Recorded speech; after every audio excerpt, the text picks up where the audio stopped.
Special Rescue Unit kon SRU sa Bureau of Fire Protection gisugod ang ilang katakunan sa pagtubag sa hulga sa terorismo. Sa labing unang higayon, gigamit nila ang mga kahimanan nga gihatag sa US Defense Threat Reduction Agency atol sa simultaneous exercises sa compound sa Cebu Ports Authority. Si Chona Carion sa report. Sa simultaneous exercise, duha ka container nga may chemical nga makahatag og kadaot sa mga tawo nga anaa sa palibot mo'y gisusi sa mga sakop sa SRU. Sulob ang personal protective suit nga level A tungod kay wa pa man masayre ang kadelikado sa mga chemical nga ilang susihon. Higpit ang proseso nga gisubay sa SRU tungod kay gikinahanglan pang muagi sa decontamination process ang threat assessment team aron masiguro nga luwas sila og limpyo gikan sa kontaminasyon sa mga kemikal.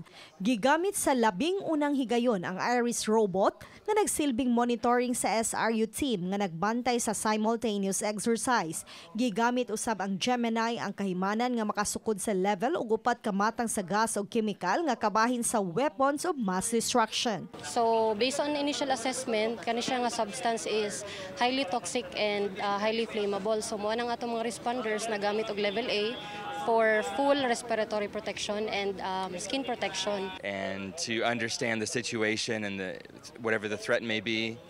And of course they have to respond, like hot days like this, they also have to protect the workers. The workers put on the suits. Matod ni Lodi, nga Iris robot lang mo kantidad sa $20,000 samtang $80,000 usab ang kantidad sa Gemini.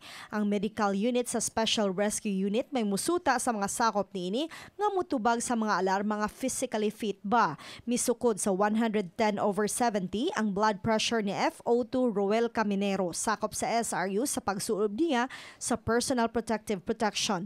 Human niini misaka ngadto sa 130/80 ang BP ni Caminero. Nakatabang ang cooling vest nga may frozen gel aron pagpugong sa grabing kainit sa personal protective protection. Kabahin ang simultaneous exercise sa weapons of mass destruction course kagipahigayon sa US Defense Threat Reduction. Sa kinatibukan mukapin sa usa ka gatos ka milyon ka pesos ang grant kagihatag sa US Defense Threat Reduction Agency sa Bureau of Fire and Protection nga naglakip sa mga kahimanan ug sa training.